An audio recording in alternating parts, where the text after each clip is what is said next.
I still remember that night. It was supposed to be just another family gathering, laughter, music. I sighed, slipping away from the noise, walking toward the window for some quiet. The night outside was calm, moonlight dripping over the trees, stars blinking like they had secrets of their own. But inside, everything shifted in an instant. The lights went out. At first, there were gasps, children shrieking, women laughing nervously. Someone joked about the power cut. But in that second of sudden darkness, I froze. Because I felt it. A hand firm, steady, resting on my waist. Not accidental, not clumsy like someone bumping into me. It was deliberate. And then, the heat of someone's breath. So close to my lips that my heart stopped. I couldn't see him. I couldn't move. I couldn't even think. My breath caught in my throat, and the world seemed to shrink into that tiny moment. His touch, his nearness, the whisper of something forbidden. The air was heavy with silence, except for the pounding of my own heart. And then, just as quickly, the lights flickered back on. The room exploded with laughter, relief, jokes about electricity. But I couldn't laugh. My glass trembled in my hand as I looked around, searching, wondering who was it. There were too many faces, too many smiles, too many people pretending nothing had happened. But I knew, somewhere in this room, someone had touched me like I belonged to him. The rest of the night blurred. I tried to act normal, tried to laugh when my cousin told jokes, tried to eat the food that tasted like cardboard in my mouth. But my mind kept replaying that moment in the dark. The hand on my waist, the warmth, the silent claim.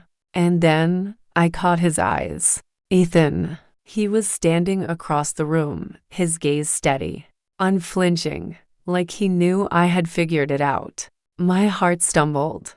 Ethan, my cousin's best friend. And now I knew he was the one. I avoided him for the rest of the evening. Not because I was afraid, but because I was terrified of what I might feel if he came closer. Every time his eyes found mine, heat spread through me, and I quickly looked away. I stepped outside for fresh air. The night was cool, the garden quiet, the stars still burning like secrets above. And then I felt him behind me. "Did I scare you earlier?" His voice was low, deep, carrying the kind of calm that made my skin shiver. I turned, my breath catching. "That was you?" He didn't deny it. His eyes held mine, a shadow of mischief in them, but also something deeper, something that scared me more than the dark. "Why?" I asked, my voice barely a whisper. He stepped closer, his presence overwhelming. "Because I've wanted to touch you for years." And when the lights went out, I stopped fighting it. My heart pounded so loudly, I was sure he could hear it. "Ethan, this is crazy, my family." "I don't care," he said, cutting me off. "Do you?" I wanted to say yes. I wanted to remind him that this was wrong, that people would talk, that my life wasn't meant for something this dangerous, this reckless. But when his hand brushed against mine, the words dissolved on my tongue. Because the truth was, I didn't care either. We didn't kiss, not then. But we didn't have to. Something had already shifted. Every glance, every smile, every brush of his hand against mine felt charged. Like the universe had finally opened a door we had both been standing in front of for years. Days turned into weeks, and we found ways to see each other. A quick drive to the coffee shop downtown. Late-night phone calls that stretched until dawn. Long walks where he would hold my hand like it was the most natural thing in the world. But it wasn't easy. There were whispers, family questions, suspicious glances. My mother once asked me why I was smiling at my phone so much. I brushed it off. But deep down, I knew this couldn't stay a secret forever. And yet, I couldn't stop.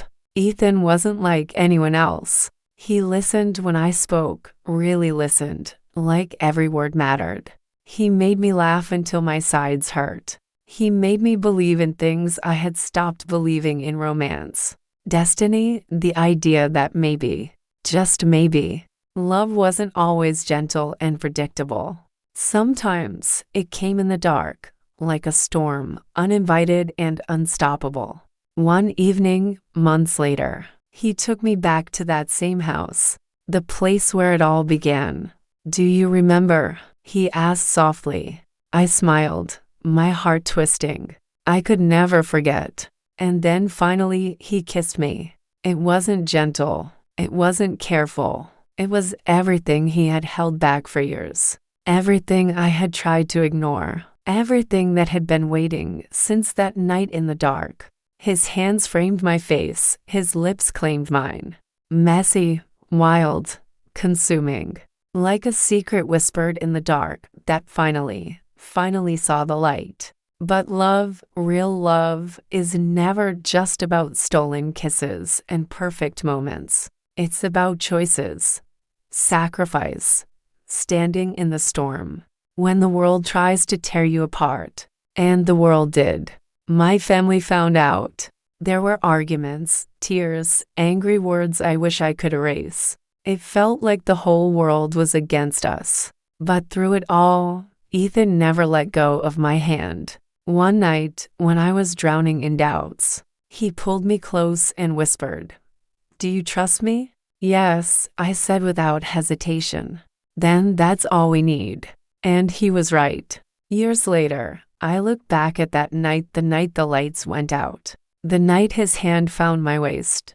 The night his breath nearly touched my lips. It was the beginning of everything. The beginning of love that survived storms. Family fights, whispered gossip, and sleepless nights.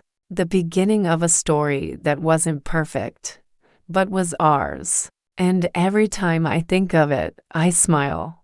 Because sometimes, the most beautiful love stories don't begin with fireworks or fairy tales. Sometimes they begin in the dark,